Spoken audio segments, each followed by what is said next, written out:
And so at this time, I would like to invite Lieutenant Governor Peter Kinder to say a few words. Governor Kinder.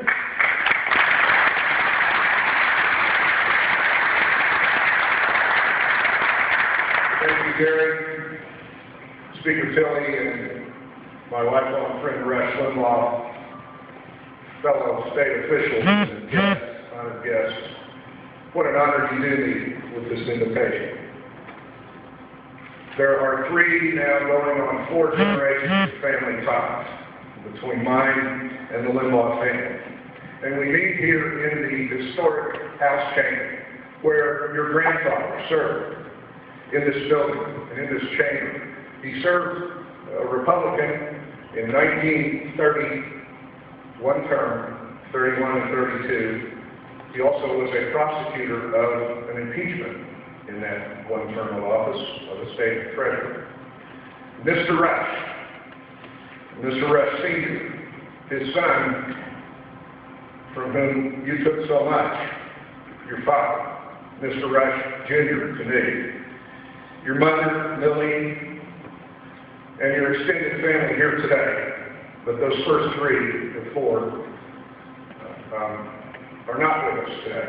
They're watching from their heavenly perch, and how very, very proud of you they are, I know. Rush started in radio 45 years ago at KGMO in Cape Girardeau. To distinguish him from his 2 ancestors of the same name, both alive at the time, he was Rusty when he was growing up, and he took the name Rusty Sharp on KGMO in 16 in Cape Girardeau.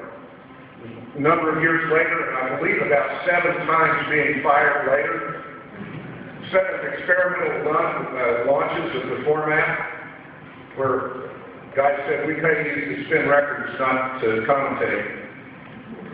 But in 1984, he started his conservative talk format in Sacramento. And due to the repeal of the Fairness Doctrine in 1987, stations could now broadcast for the first time editorial commentary without presenting opposing views. This was brilliantly communicated in a Wall Street Journal column by Daniel Henninger, who wrote that Ronald Reagan tore down this law, the Fairness Doctrine, in 1987. And Rush Limbaugh was the first man to proclaim himself liberated from the East Germany of liberal media dominations. In the latter stage of AM radio's long decline, it looked to be a terminal decline at the time. Rush's show first aired nationally August 1st, 1988, with 56 stations carrying the show. That number would later swell to eventually more than 650 stations, and then 400 or so more stations on the Armed Forces Radio Network.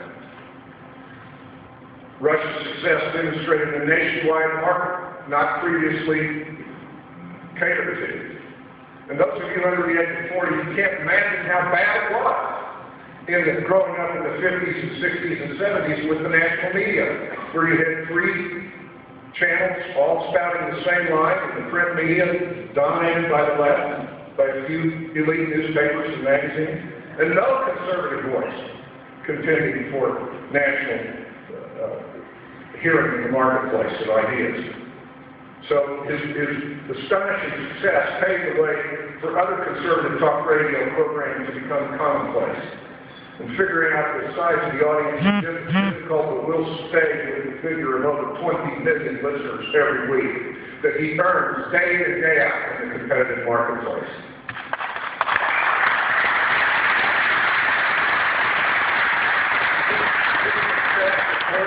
This success, of course, paved the way for the others to follow: Sean Hannity, Laura Ingraham, Mark Levin, and so many others.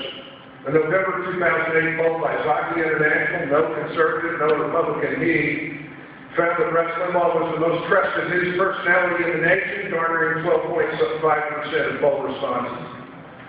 In 1992, former President Ronald Reagan, with whom I will rank our guest of honor today, in the pantheon of American heroes of the conservative movement, wrote Limbaugh a letter in which he thanked you for all you're doing to promote Republican and conservative principles, and acknowledging, Reagan continued, you have become the #1 voice for conservatism in our country. In 1992, Rush published his first book, The Way Things Ought to Be, followed by another one the next year. Both became #1 on the New York Times bestseller list, the first remained there for an astonishing 24 weeks.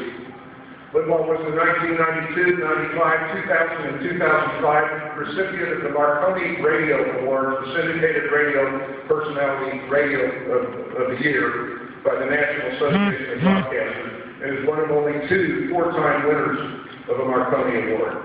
He was, of course, inducted into the Radio Hall of Fame in 1993. In 2002, Talkers Magazine ranked him as the greatest radio talk show host of all time.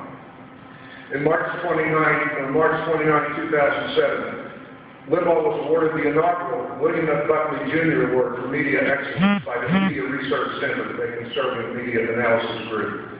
And in January of 2008, Conservative Magazine Hidden Events nominated Limbaugh as their 2007 Man of the Year. And I just want to say that great pantheon of conservative leadership and heroes, Buckley, Reagan, Limbaugh, you rank right up there with them, Rush. And President Reagan stressed to us all that freedom is not transmitted in the bloodstream. Each generation must win that freedom again.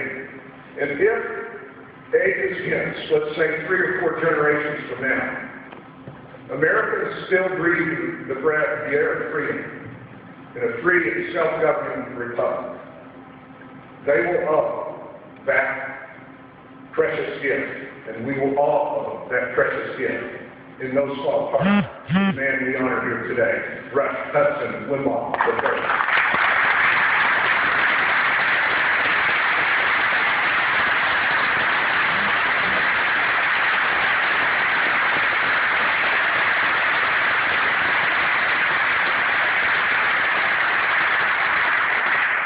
Speaker Tilley's about to get the hook on me.